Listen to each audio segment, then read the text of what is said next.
these trinomials called? How do they factor? Try factoring these as your warm-up and then press play to check your answer. These are called perfect square trinomials because that first term is a perfect square, the last term is a perfect square, and the term in between is 2 times the square root of each of those perfect squares.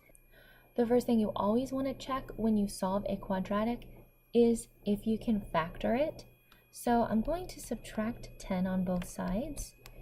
I would need two numbers that multiply to give me -9, but add or subtract to give me -2.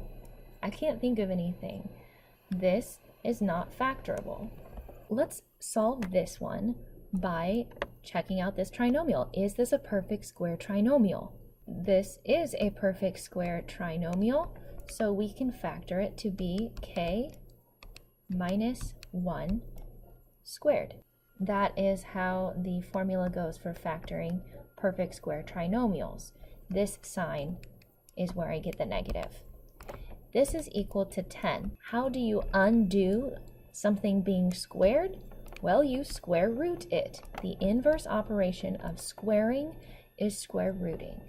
Because they are inverse operations, they negate one another, so the square root and the 2 are now gone, and I'm left with k minus 1 equals, when you square rooted 10, you're doing it in an equation, so you have to put plus or minus, because when you square root, you're not sure if the original was a positive squared or a negative squared to get you 10.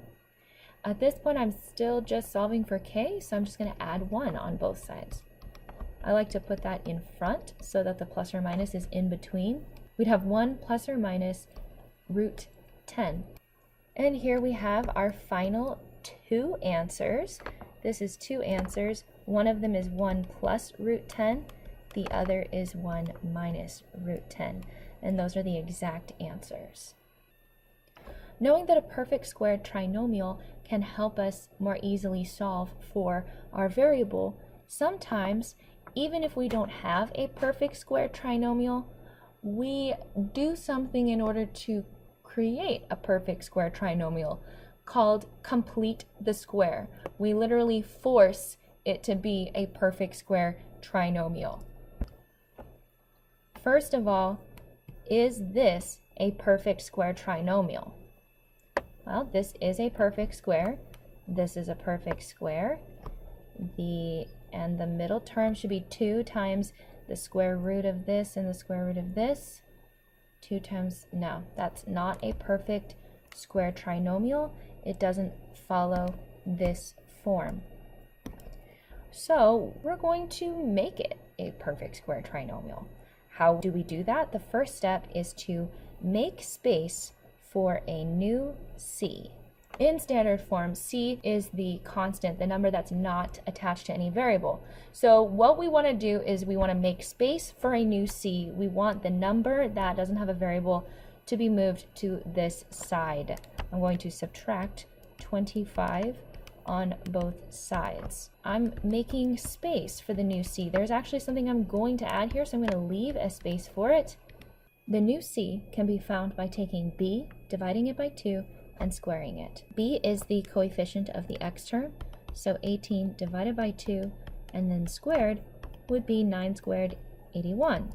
So we're going to add 81 because that makes the left side a perfect square trinomial. But if we do it to one side, we have to do it to the other side. So we're going to add 81 on both sides of the equation. So we already know that the left side of the equation now is a perfect square trinomial. X plus 9, that's going to be quantity squared, equals 59. Now I have a quantity being squared, so I can square root the entire left side of the equation, which means I'll square root the entire right side of the equation.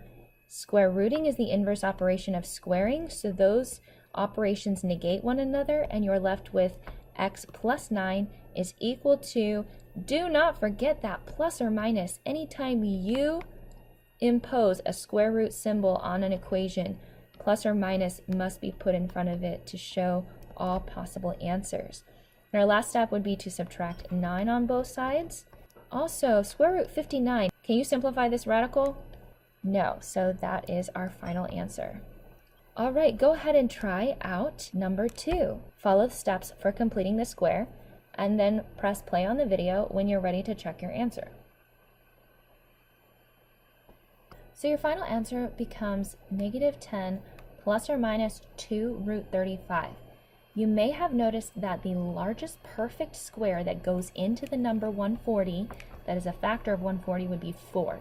And so to simplify the radical, we separate it by its largest perfect square factor and then its other factor and simplify. So here are your answers. Always simplify the radical. If you don't, it's wrong.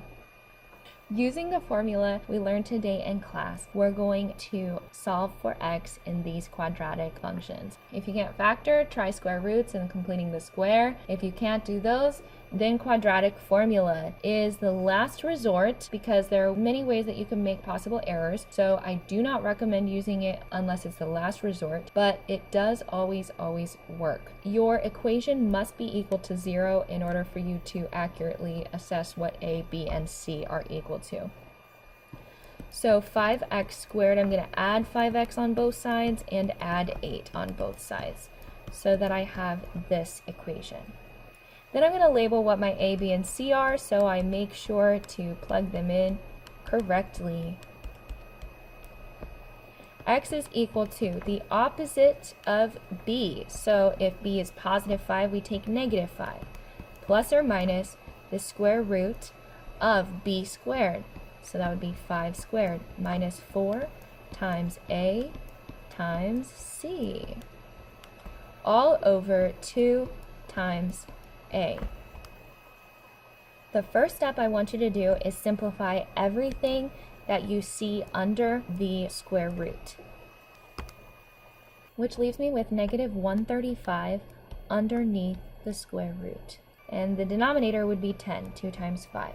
Okay, so we just learned that we can actually represent a negative under a square root with an I, showing the imaginary number, outside of the square root. So I know automatically I'm going to have to do that for sure, but I may also need to simplify this radical. So let's take a look at square root -135. I can simplify this by writing it as a product. The square root of -1 times the square root of 135, so that I no longer have that negative. The square root of 1 I know is I. What is the square root of 135? Is there a perfect square that goes into it that I can use to simplify? 135 is actually the perfect square 9 times 15. So I can rewrite root 135 as root 9 times root 15. Root 9 is 3. Root 15, I cannot simplify it. And then the I always write after the number but before the root. So the simplified radical is 3i root 15, and that is all over 10. My last step is to check if I can reduce. The only way I would be able to reduce is if this number, or the coefficient of our radical, and this number, if all three of these have a common factor, then I can divide that. That would be reducing. But 5, 3, and 10 do not all have a common factor, so I have completed the quadratic formula, and I have my two answers. One of the answers is -5 plus 3i root 15 divided by 10. The other one is -5 minus 3i root 15 divided by 10. Now it's your turn to try number 4. Pause the video and press play when you're ready to see the final answer.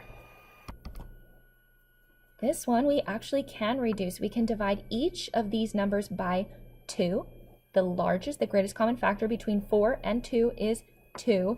So if you divide 4 by 2, you get 2 plus or minus 1i root 2. You don't need to write the 1. And then 4 divided by 2 is also 2. This is the correct answer. And that is all you need to know about completing the square and quadratic formula.